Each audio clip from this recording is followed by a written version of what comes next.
Com 1 bilhão de habitantes, a China é o país potencialmente mais poderoso do mundo. Ainda que durante grande parte do século XX ela tenha sido destruída por cisões internas. Até 1941, o costume dos imperadores chineses de se isolarem na cidade proibida de Pequim agiu como um freio ao progresso.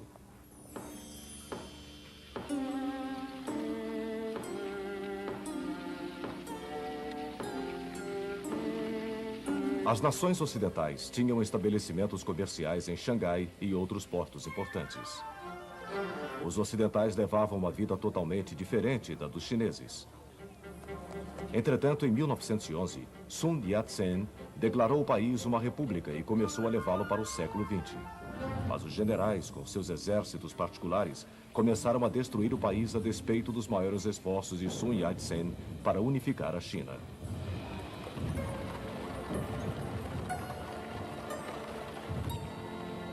Então, em 1925, um jovem oficial do exército, Chiang Kai-shek, veio para a frente. Se aliando com os comunistas, ele começou a combater os generais através da força e expulsou os estrangeiros, os quais ele via como um sorvedouro do potencial econômico da China, por causa de seus estabelecimentos comerciais. Conforme Chiang Kai-shek se aproximava de Xangai, os ocidentais corriam para reforçar a defesa de seus estabelecimentos. Mas ele agora decidira que precisava do apoio ocidental para melhorar a economia da China e se voltou contra seus aliados comunistas quando eles discordaram. Assim, começou uma guerra civil, cujo resultado levaria 20 anos para ser visto. Mas em 1931, os japoneses anexaram a Manchúria, uma província chinesa do norte, transformando-a no estado fantoche de Manchukuo. Eles afrontaram ainda mais os chineses, ao colocar Henry Puyi, o último da dinastia Qing de imperadores, como chefe de estado. Enquanto isso, Chiang continuava sua guerra contra os comunistas, agora liderados por Mao Tse-tung. Tão grande era a pressão de Chiang sobre eles, que em 1934 os comunistas foram forçados a se retirar para as fortalezas no noroeste da China, durante o que seria conhecido como a Grande Marcha.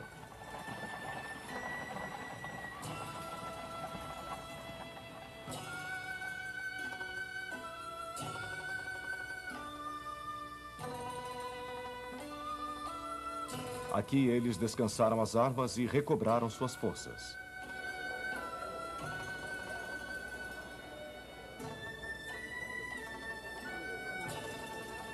Mas em 1937, a China enfrentou um novo problema. Os japoneses, empenhados em se expandir, invadiram o país desde Manchukuo até uma série de portos em sua costa. Agora começava uma longa agonia para os chineses, especialmente para aqueles no lado oriental do país. Cidades como Xangai e Nanquim foram impiedosamente castigadas antes de cair em frente ao invasor.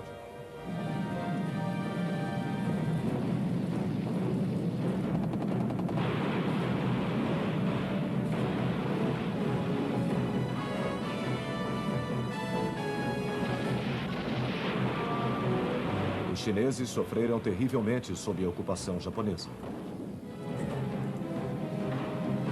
Chiang Kai-shek, sua esposa e seu governo foram forçados a se retirar para Chongqing, no interior do país. Ainda assim, o resto do mundo fez pouco. A Liga das Nações se descobriu sem forças para agir, já que o Japão tinha se desligado em 1933, depois de reclamações sobre a anexação da Manchúria. As democracias ocidentais também estavam relutantes em arriscar uma guerra com o Japão por causa da China. Mas havia simpatia pela China, especialmente pelos apelos de Madame Chiang Kai-shek, educada na América. Ela diria ao povo: vocês têm visto nos filmes e têm lido sobre a destruição de lares e os terríveis massacres feitos pelos japoneses. O presidente Roosevelt começou a adiantar empréstimos à China para que ela pudesse comprar armas modernas. Estas foram entregues à China através do mar na Birmânia e dali por terra para Xinjiang. Esta rota, através das montanhas que separam os dois países, se tornou conhecida como a Rota da Birmânia. Entretanto, a invasão da China pelos japoneses tinha levado Mao Tse-tung e seus comunistas a declarar uma trégua e a se oferecer como aliados a Chiang na causa comum.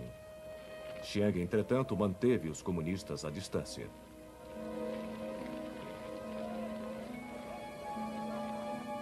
A guerra da China contra os japoneses se prolongava.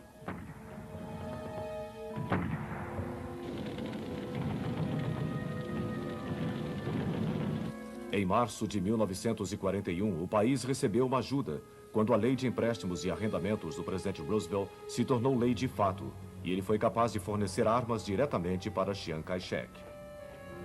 Em dezembro de 1941, o ataque dos japoneses à base naval americana de Pearl Harbor, no Pacífico, finalmente levou os Estados Unidos e a Inglaterra para o lado da China. Mas o rápido avanço japonês no Sudeste Asiático e no Pacífico significava que a Inglaterra e os Estados Unidos poderiam dar um pequeno apoio militar adicional. Os americanos, entretanto, mandaram o general Joseph Stilwell para assessorar Chiang Kai-shek. Stilwell tinha muita experiência com a China, tendo visitado o país pela primeira vez em 1911, quando ainda era um jovem oficial. Uma das primeiras tarefas de Stilwell foi tentar proteger a rota da Birmânia, face à invasão da Birmânia pelos japoneses no início de 1942. Suas tropas, entretanto, foram pegas na retirada da Inglaterra e se encontraram de volta na Índia. O reforço americano, que agora tinha que entrar na China pela Índia, ajudou a evitar que o país fosse totalmente invadido pelos japoneses.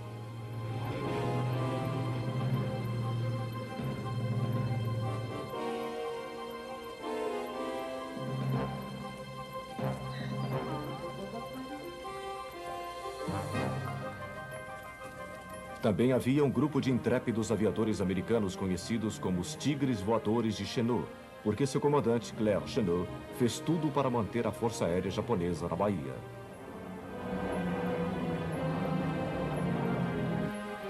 Mas o reforço americano tinha sido mandado simplesmente para Chiang Kai-shek.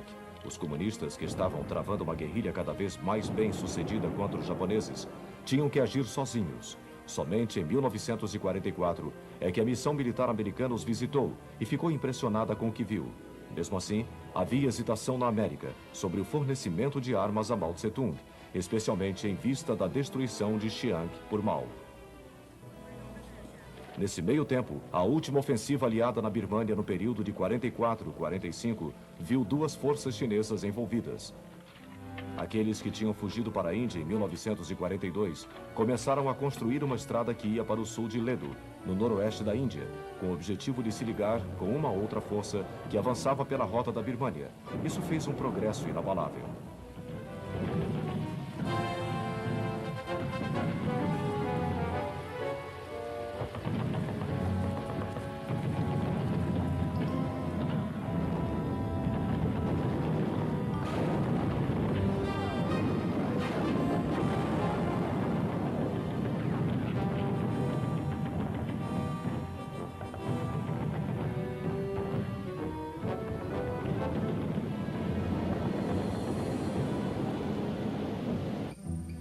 A própria rota de Ledo era um fato mais do que impressionante de engenharia que cruzava um terreno quase intransitável.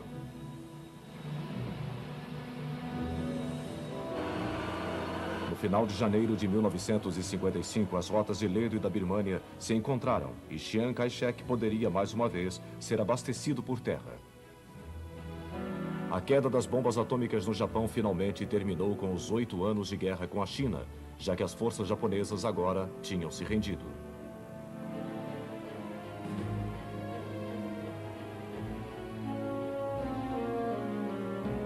Além do mais, a China agora era vista como uma das maiores forças aliadas e era considerada membro permanente do Santuário Interno das Nações Unidas, o Conselho de Segurança. Entretanto, pouco antes da redenção japonesa, a União Soviética tinha feito uma grande ofensiva contra Manchukuo. O exército do 8º Caminho de Mao Tse-tung tinha se juntado nisso e começou a receber armas russas.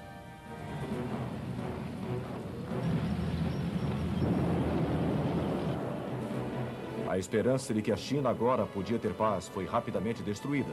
Embora o embaixador dos Estados Unidos na China, Patrick Hurley, tenha chefiado uma reunião demorada entre Chiang e Mao em agosto de 1945, antes da guerra contra o Japão estar oficialmente terminada, logo ficou claro que a desconfiança mútua era profunda. Em poucas semanas, o conflito entre os nacionalistas de Chiang e os comunistas explodiu e se espalhou por 11 das 28 províncias da China.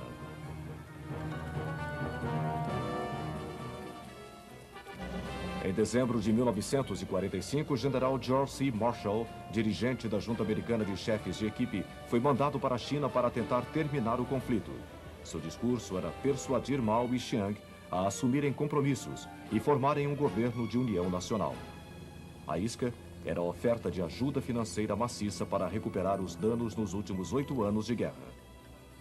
No final de fevereiro de 1946, ele finalmente teve sucesso em fazer os nacionalistas e os comunistas assinarem um acordo que era um pouco mais do que uma trégua militar.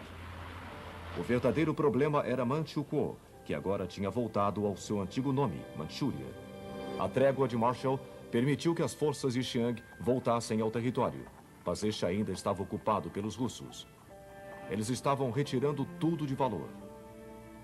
Quando não eram os russos que saqueavam, eram os homens de Mao que iam na frente de algumas forças de Chiang. A luta começou na Manchúria e em todo lugar. Primeiro, Chiang Kai-shek varreu tudo à sua frente, mas em meados de 1947, os comunistas estavam dominando a Manchúria e havia uma inflação galopante no resto da China. Os Estados Unidos estavam conscientes de que o governo de Chiang era corrupto e cada vez mais impopular.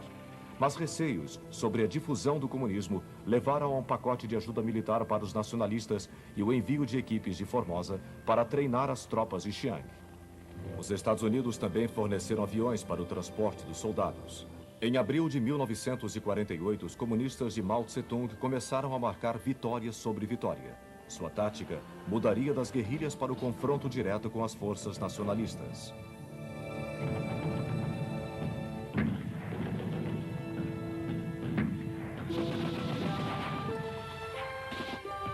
No final de 1947, houve uma batalha de 2 meses de Suqiao para o nordeste de Nanquim e Xangai. No final desta batalha, os comunistas saíram vitoriosos, capturando quase 320 mil soldados nacionalistas. Os comunistas entraram em Pequim em janeiro de 49. 3 meses depois, tomaram a sede do governo nacionalista, Nanquim, e o importante porto de Xangai. As duas cidades ficavam no rio Yangtze, e foi nesta via fluvial que um dramático incidente aconteceu no final de julho. A fragata britânica Amethyst tinha entrado no Yangtze com suprimentos para a embaixada inglesa em Nanquim. Ela foi aprisionada com a queda de Nanquim e ficou retida por 3 meses. Em julho de 1949, a Amethyst repentinamente soltou suas amarras e correu para o mar aberto. Isso significava fazer uma viagem de quase 200 quilômetros rio abaixo, sob o fogo das baterias de praia dos comunistas. Atingida, mas não afundada, ela conseguiu seu objetivo e navegou para Hong Kong. Agora os comunistas controlavam toda a China Oriental e estavam simplesmente varrendo o oeste.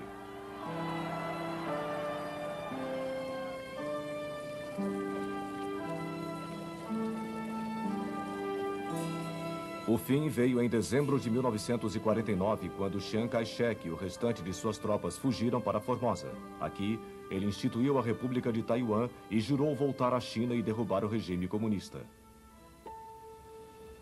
Para este fim, Chiang estabeleceu bases avançadas nas ilhas de Quemoy e Matsu, que ficavam bem perto do final do território chinês.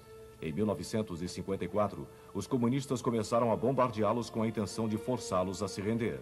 Intensamente providos de armas americanas, os nacionalistas se recusaram a se render. O bombardeamento dessas ilhas continuaria intermitentemente nos 8 anos seguintes. A vitória de Mao Tse-tung sobre Chiang Kai-shek serviu para inspirar outros movimentos comunistas no Sudeste Asiático. Em junho de 1948, guerrilhas comunistas na Malásia abriram uma campanha de insurgência de 12 anos, projetada para tomar da Inglaterra o controle do país. Foi, entretanto, na Indochina que a luta comunista pelo controle da região foi mais demorada. Em 1939, ela foi dividida em 5 áreas: Tonkin, Annam, Laos, Camboja e Cochinchina, e governada por protetorados franceses com o nome genérico de Indochina Francesa. Durante a guerra, a Indochina Francesa esteve sob ocupação japonesa, mas assim como na Malásia, havia um movimento de resistência comunista. Quando os japoneses se renderam em setembro de 1945, a França não estava em condições de reocupar a Indochina imediatamente, e os comunistas, conhecidos como Viet Minh, proclamaram o Vietnã independente de Tonkin, Annam e Cochinchina. Entretanto, isso foi para garantir que os japoneses desarmassem as forças chinesas que se movimentavam para ocupar o norte da Indochina, mas sem interferir com o novo governo de Hanoi. A Inglaterra era responsável pelo sul da Indochina. Eles rapidamente soltaram os prisioneiros franceses, mas logo tiveram que lidar com a desordem generalizada fomentada pelo Viet Minh.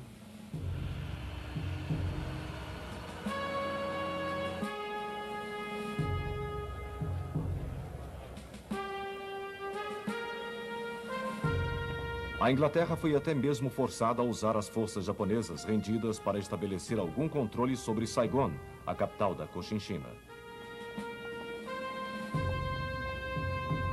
Em outubro de 1955, as forças francesas começaram a chegar, e antes do final do ano, estava restabelecido o controle sobre todo o sul da Indochina. Não desejando se envolver numa guerra, a França agora tentava negociar com o líder Viet Minh Ho Chi Minh, que tinha ajudado a estabelecer o Partido Comunista Francês em 1920, quando trabalhava em Paris como garçom. A França estava preparada para oferecer independência limitada sob o comando do imperador Bao Dai, mas isso era inaceitável para o Viet Minh, especialmente desde que Bao Dai se tornara um fantoche japonês. Agora determinada a restabelecer o controle sobre toda a Indochina, a França desembarcou soldados no porto de Haiphong em novembro de 1946. Rapidamente eles entraram em Hanoi, mas a maioria das forças Viet Minh, sob o comando do general Vo Nguyen Giap, tinham se retirado para as áreas mais remotas.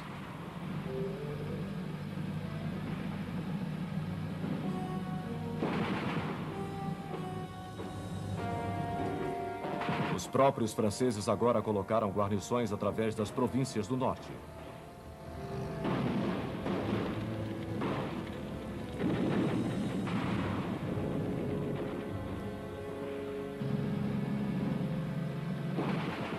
Em janeiro de 1950, Ho Chi Minh declarou que seu governo era o único legítimo no Vietnã, e isso foi reconhecido pela União Soviética, China e o resto do bloco comunista. Armas americanas começaram a ser mandadas quando os Estados Unidos e outras democracias reconheceram que a França apoiava o governo de Bao Dai. Mas em fevereiro, o Viet Minh começou a atacar as guarnições francesas perto da fronteira chinesa. Pelo final de 1950, eles forçaram a França a abandonar a região moralmente abatida. Um dos soldados mais ilustres da França, o Marechal Jean-Marie Delattre de Tassigny, agora era promovido a alto comissário e comandante-em-chefe. Ele instituiu uma nova estratégia ofensiva. Áreas-chave do norte da Indochina eram para fazer proteção.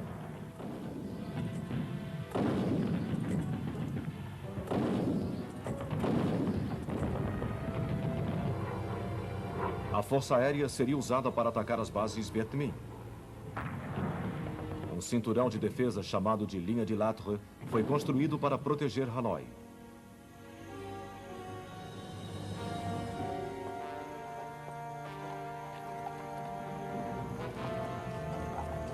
Delattre formou o restante de suas forças em colunas móveis que, apoiadas por paraquedistas e pela força aérea, seriam contra-ataque às investidas Viet Minh.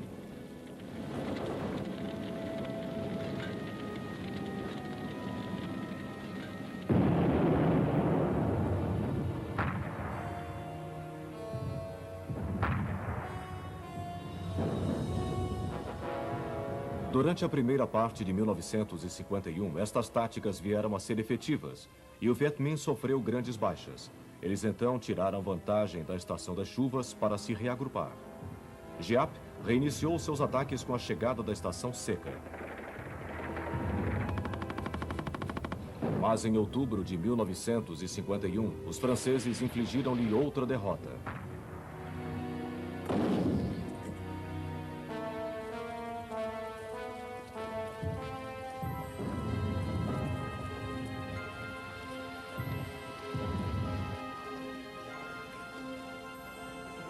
Isso encorajou Latre a reocupar a área da fronteira, de modo a cortar as rotas de suprimento da China para o Viet Minh.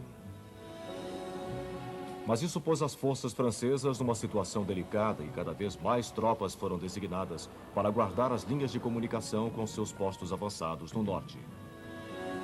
Em novembro de 1951, Delattre, agora doente e abalado pela morte de seu filho na Indochina, voltou à França para se recuperar. 2 meses depois, ele morreu e foi muito lamentado pelo povo francês.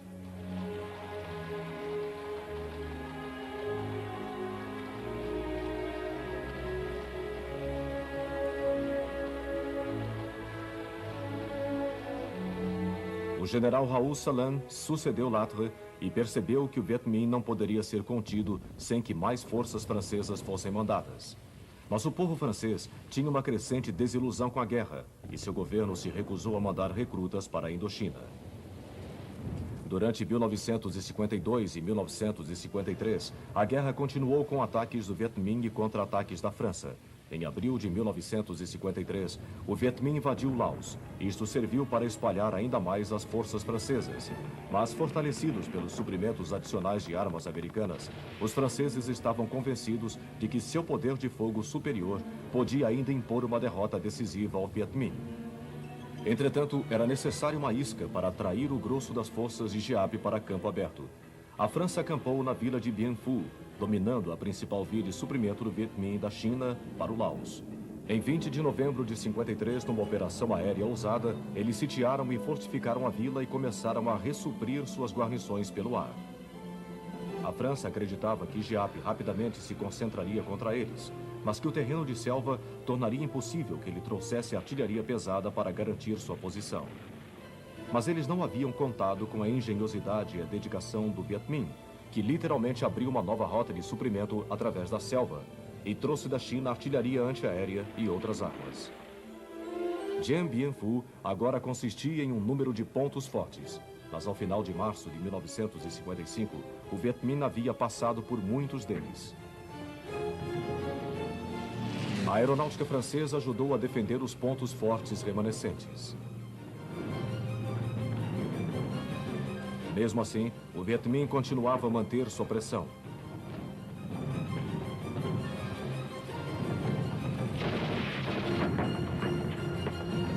A luta se tornava mais dura, enquanto que o Viet Minh gradualmente reduzia o perímetro.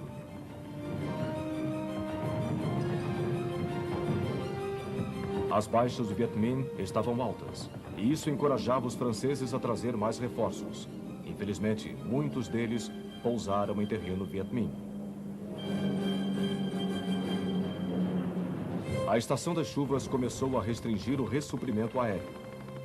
As autoridades francesas começaram a perder as esperanças e havia pequenos esforços para organizar uma força de ajuda enquanto os defensores de Dien Bien Phu lutavam bravamente.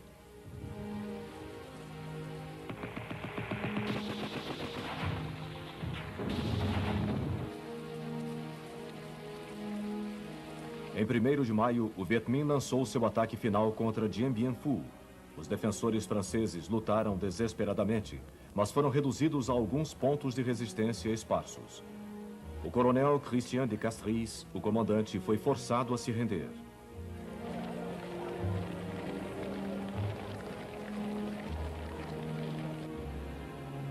Negociações de paz já haviam sido abertas em Genebra, e em 21 de julho de 1954, os franceses assinaram acordos em que eles deveriam evacuar a Indochina imediatamente. A independência do Vietnã do Norte foi reconhecida. Bao Dai governaria o Vietnã do Sul, não comunista, e a independência do Laos e do Camboja estava confirmada. A vitória do Viet Minh no norte da Indochina foi um triunfo para a teoria de guerra revolucionária de Mao Tse-tung, que queimou etapas, passando do terrorismo para a guerra aberta, tudo dependente do apoio da população local. Não obstante, muitos vietnamitas tentaram partir com os franceses.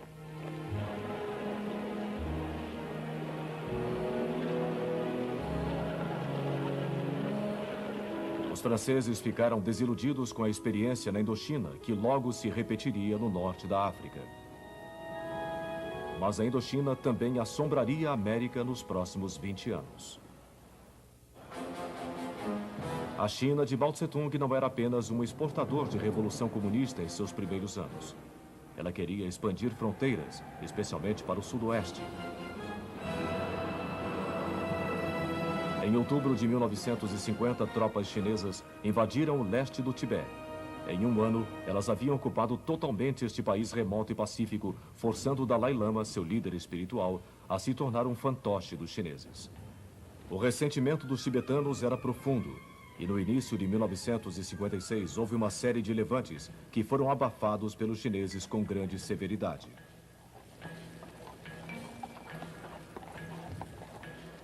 Finalmente, em março de 1959, o Dalai Lama fugiu para a Índia e até hoje permanece exilado com seu país sob o firme controle da China. A Coreia, parte do Império Japonês desde a Guerra Russo-Japonesa entre 1904 e 1905, também se tornaria um campo de batalha chinês. Ao fim da Segunda Guerra Mundial, os russos pelo norte e os americanos pelo sul desarmaram as forças japonesas no país. O Paralelo 38 era a linha demarcatória entre as duas zonas de ocupação, mas a intenção das Nações Unidas era uma Coreia independente. Para isso, foram feitas eleições no lado sul, sem cooperação russa. E assim, o Estado da Coreia do Sul elegeu o presidente Syngman-rhee em agosto de 1948. Os russos organizaram suas próprias eleições na Coreia do Norte, e em setembro de 1948, Kim Il-sung assumiu o poder e se manteve nele pelos 45 anos seguintes. Os russos, então, retiraram suas forças, assim como os americanos, em julho de 1949. Os russos, entretanto, deixaram as forças armadas da Coreia do Norte muito mais bem equipadas do que seus vizinhos. Também se tornava claro que havia muito pouco amor entre as duas Coreias.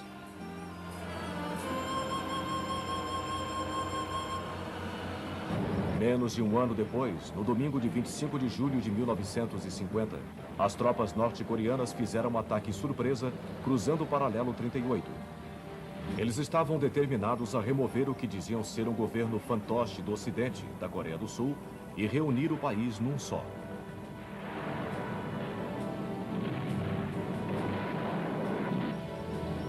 O mal equipado e parcialmente treinado exército sul-coreano pouco pôde fazer para evitar o avanço.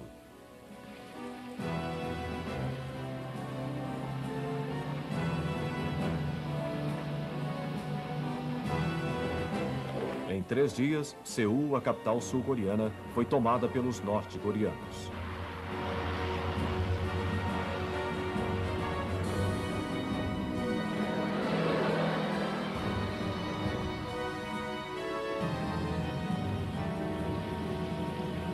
Os norte-coreanos, então, continuaram seu avanço para o sul, levando os sul-coreanos agora desmoralizados à sua frente.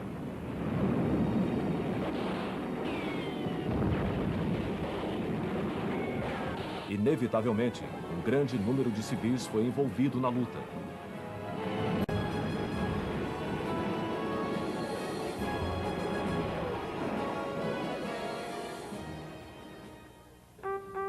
Uma Coreia do Sul agora desesperada apelava para as Nações Unidas em busca de ajuda.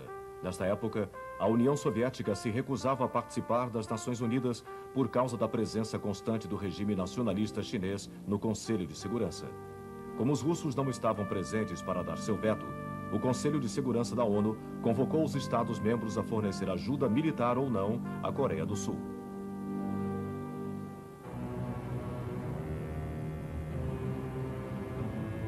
Forças navais e aéreas americanas imediatamente começaram a chegar.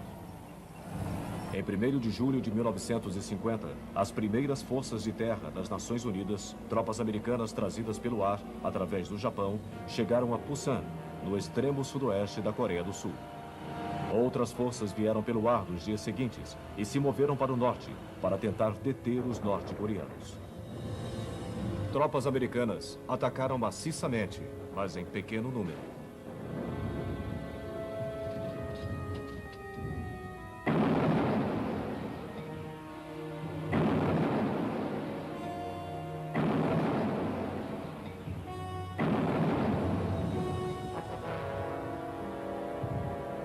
No final de julho, a Coreia do Sul foi ocupada pelos norte-coreanos.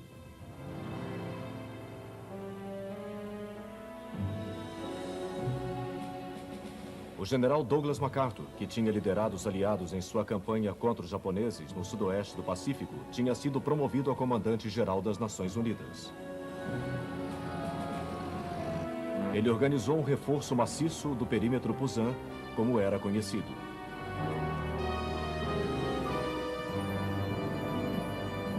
No final de agosto, ele havia atingido uma superioridade de 2-1 sobre os norte-coreanos em torno de Pusan e decidiu que a hora da contraofensiva havia chegado. O plano de MacArthur era audacioso. Ele ordenou um desembarque anfíbio em Incheon para distrair os norte-coreanos e assim permitir um avanço de Pusan. O desembarque em Incheon aconteceu em 15 de setembro. Levado pelas marinhas americana e sul-coreana, pegou os norte-coreanos de surpresa.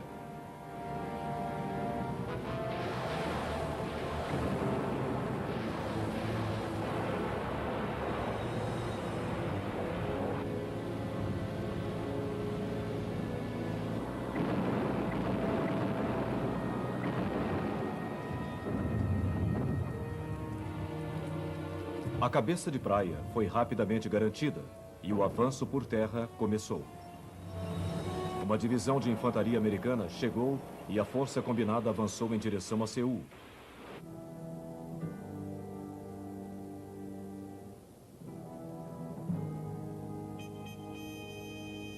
A capital sul-coreana foi então libertada.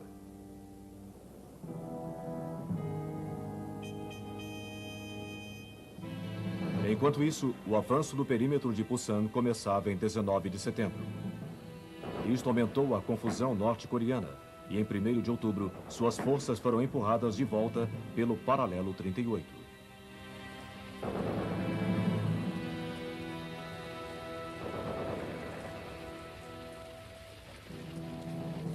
Mas as forças das Nações Unidas, determinadas a esmagar militarmente a Coreia do Norte, não pararam na fronteira e continuaram até o rio Yalu, que marcava a divisa com a China.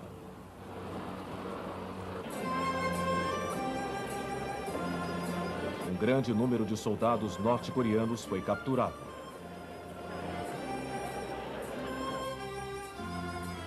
O governo comunista de Mao Tse-tung em Pequim estava muito contrariado.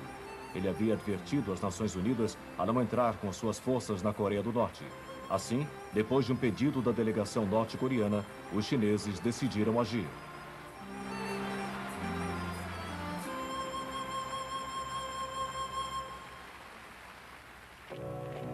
Durante outubro de 1950, 180 mil soldados chineses secretamente entraram na Coreia do Norte.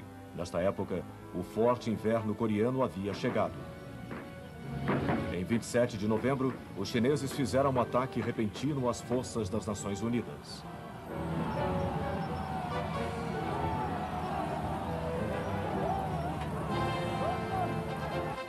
Agora eram as Nações Unidas que tinham que recuar.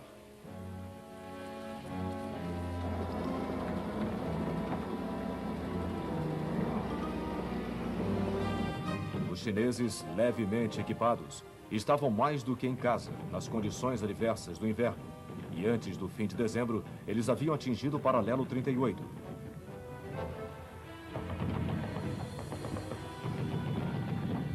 Aqui, as Nações Unidas tentaram parar.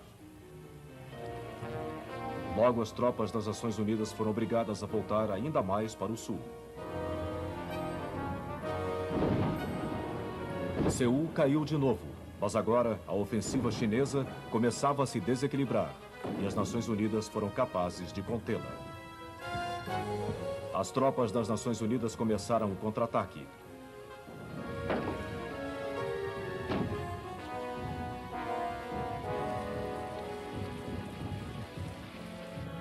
Seul foi recapturada e os chineses e norte-coreanos empurrados de volta ao paralelo 38.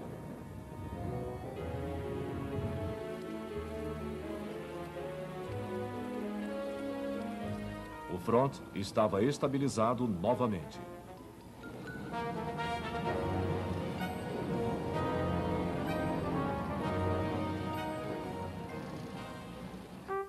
Durante a luta, numerosos soldados das Nações Unidas foram feitos prisioneiros e submetidos a uma lavagem cerebral sistemática por seus captores chineses e norte-coreanos.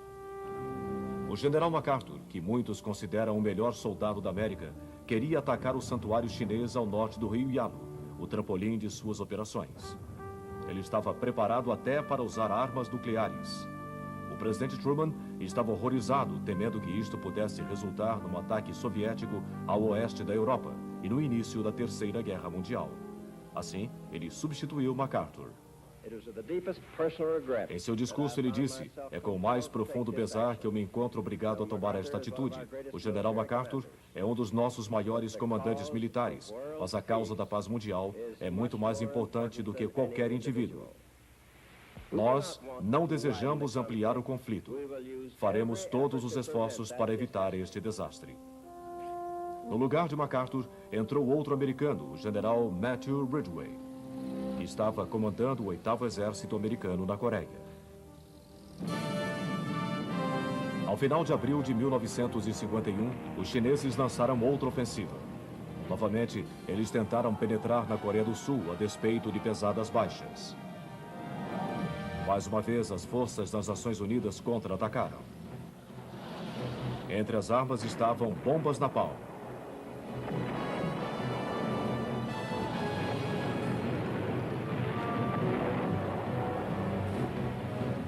Os chineses e norte-coreanos foram empurrados de volta.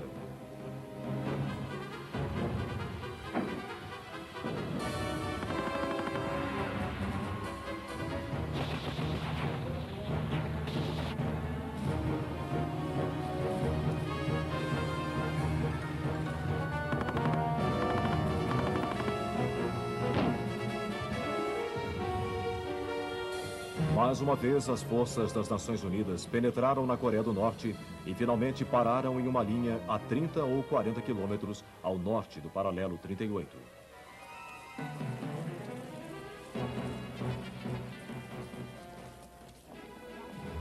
Agora era o final de junho de 1951 e já havia indicações de que os chineses poderiam estar preparados para discutir a paz. No início de julho, um encontro aconteceu a bordo de um navio hospital dinamarquês. Rapidamente, tornou-se claro, entretanto, que os chineses não tinham pressa para entrar em acordo, apesar das Nações Unidas estarem preparadas para reconhecer uma divisão permanente da Coreia no paralelo 38. Para os chineses, parecia humilhante cessar as hostilidades logo após terem sofrido um revés militar.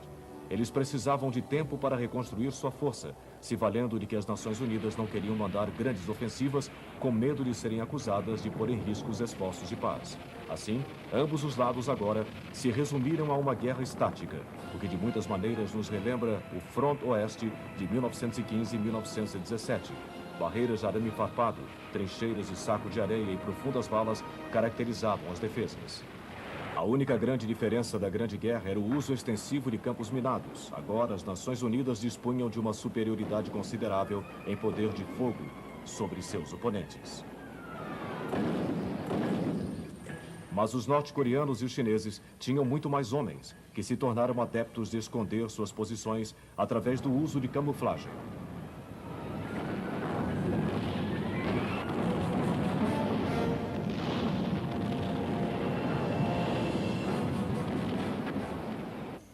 Não menos que 16 países contribuíram com forças militares ao esforço das Nações Unidas na Coreia, e outros 5 países forneceram suporte médico. A contribuição americana foi maior. Mas entre os outros que mandaram tropas estavam a Grã-Bretanha e a Bélgica, a Turquia e a Grécia, a Colômbia, a Índia, as Filipinas e a Tailândia. No mar, as Nações Unidas dispunham de uma supremacia naval insuperável, e seus navios de guerra eram principalmente usados para bombardear a costa.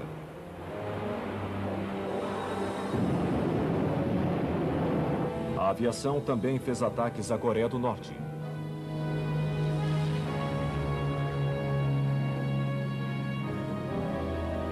No ar, também as Nações Unidas tinham superioridade. A guerra, entretanto, marcou os primeiros combates de aviões a jato, quando os F-86 Sabre americanos combateram os MiG-15 soviéticos.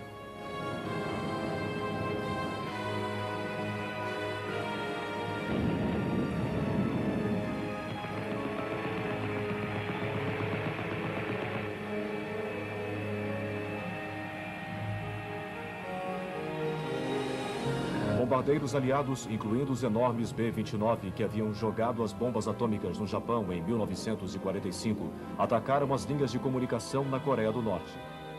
Caça-bombardeiros também foram extensamente usados pelas Nações Unidas.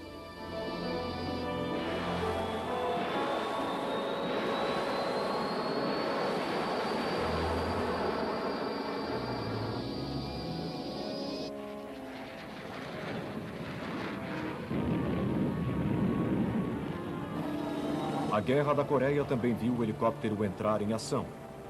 Alguns foram usados por ambos os lados entre 1939 e 45, principalmente para missões de resgate. Agora, eles começavam a mostrar sua versatilidade como plataformas de reconhecimento, localizadores de artilharia, táxis aéreos e também para a evacuação de feridos. A guerra em terra continuava no extremo calor do verão coreano. O intenso frio do inverno era um forte contraste. Ataques limitados dos dois lados não rendiam vantagem significante. Durante todo esse tempo, as negociações de paz continuaram, mas pouco progresso foi feito até a metade de 1953. Mas não foram só os chineses que criaram dificuldades. A Coreia do Sul se mostrou contrária à ideia de uma Coreia dividida. Em resposta, os chineses fizeram em junho de 1953 o seu pior ataque. As Nações Unidas agora se puseram contra a Coreia do Sul. E como os ataques chineses continuavam, um acordo de cessar-fogo foi finalmente assinado em Panmunjom em 27 de julho de 1953. A Guerra da Coreia custou aos dois lados um total de quase 2,5 milhões de mortes, incluindo quase 1 milhão de chineses. Enquanto a guerra demonstrou que as Nações Unidas podiam agir em conjunto frente a uma agressão gratuita, também serviu para criar uma tensão contínua entre as duas Coreias. Tensão que continuou até os anos 90.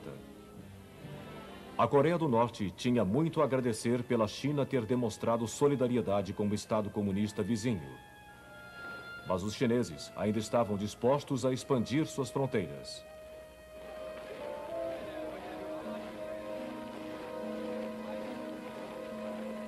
Em 1956, os chineses começaram a construir uma estrada do norte do Tibete até a província de Xinjiang.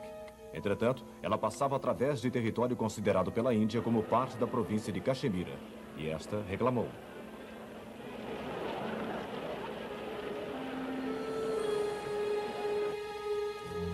A tensão cresceu nesta área remota e montanhosa, e no igualmente remoto posto da fronteira nordeste. Finalmente, em julho de 1962, tropas chinesas atacaram através da fronteira tibetana próxima à Birmânia. Eles repeliram as forças indianas, cujas linhas de comunicação foram severamente afetadas. A luta terminou em novembro, com os chineses reconhecendo o limite do posto da fronteira nordeste e os indianos cedendo o extremo nordeste de Caxemira, através do qual a estrada passava. Nesta época, a China enfrentava tensões em outro lugar. Em 1956, o primeiro-ministro soviético Nikita Khrushchev fez um discurso secreto aos delegados do Partido Comunista, denunciando seu predecessor, Joseph Stalin. Quando Mao Tse-tung soube disso, ficou horrorizado, porque parecia que a União Soviética estava a ponto de divergir da doutrina marxista-leninista, que unia os dois lados. As relações entre a União Soviética e a China esfriaram. E em 1960, Mao expulsou a legião de conselheiros soviéticos que ajudaram a modernizar a China e decidiu que a China deveria se tornar o maior Estado comunista do mundo. Para isso, a China explodiu seu primeiro artefato nuclear em outubro de 1964.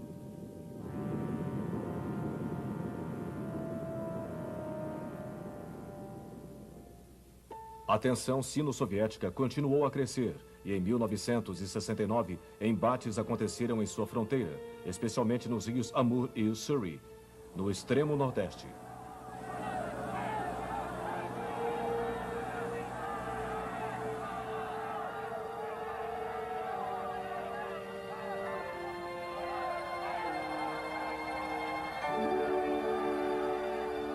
Estas lutas continuariam intermitentemente pelos 15 anos seguintes.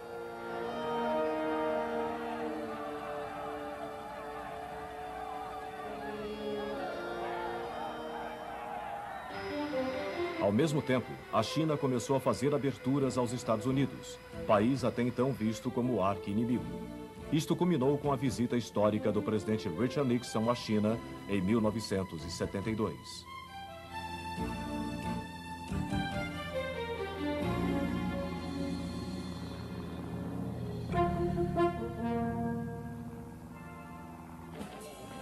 Mas a própria China estava tumultuada.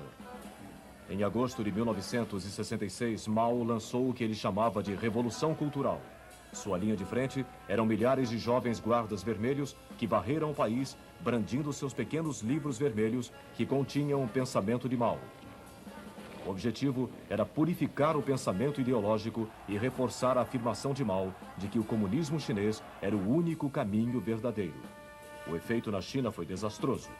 Muitos dos intelectuais foram mandados para o campo para trabalhar como lavradores e assim ser reeducados. Todos os programas de modernização, inclusive aqueles para as Forças Armadas, foram interrompidos.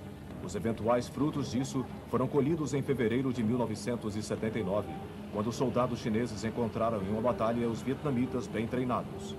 Em janeiro de 1979, o Vietnã havia invadido seu vizinho do oeste, o Camboja. Para dar-lhes uma lição e reafirmar a influência de Pequim na região, os chineses agora atacavam seu vizinho do sul.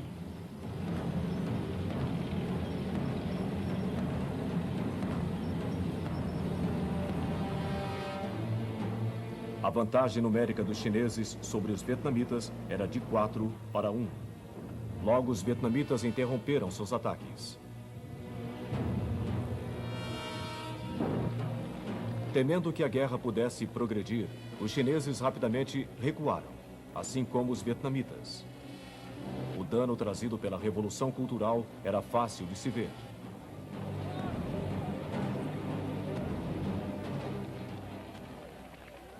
Isso aconteceu mesmo depois do fim da Revolução Cultural, com a morte de Mao Tse-tung em 1976. Seus sucessores agora começavam a reparar os danos que haviam sido causados à infraestrutura da China. As relações com a União Soviética foram gradualmente melhoradas.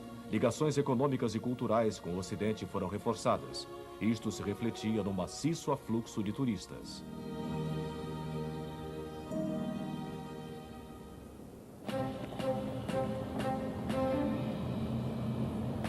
Um certo grau de liberação começou a se enraizar na China, com o relaxamento da rígida censura à imprensa e à opinião.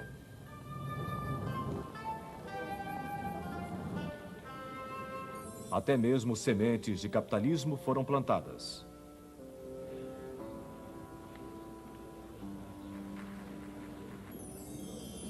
Mas os governantes chineses só estavam preparados para se desviar até aí da rígida disciplina marxista-leninista. Com a chegada dos anos 80, os estudantes e outros estavam muito agitados por maior liberalização e reforma. Temerosos que a anarquia pudesse tomar conta do país, as autoridades finalmente agiram em junho de 1989. O cenário era a Praça Tiananmen, onde houve uma reunião de estudantes prolongada, mas pacífica. Os estudantes receberam ordem de abandonar a praça, mas se recusaram, e o exército foi chamado.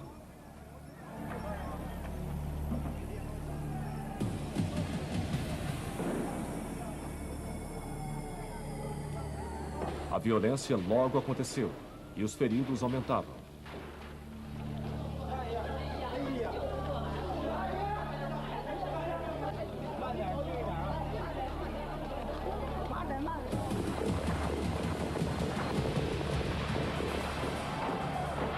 Muitas prisões foram feitas enquanto as tropas limpavam a praça. O mundo todo estava chocado com a brutalidade que era usada. Assim, ao contrário da União Soviética e mais especialmente do leste da Europa, 1989 viu o comunismo na China reafirmar seu punho de ferro.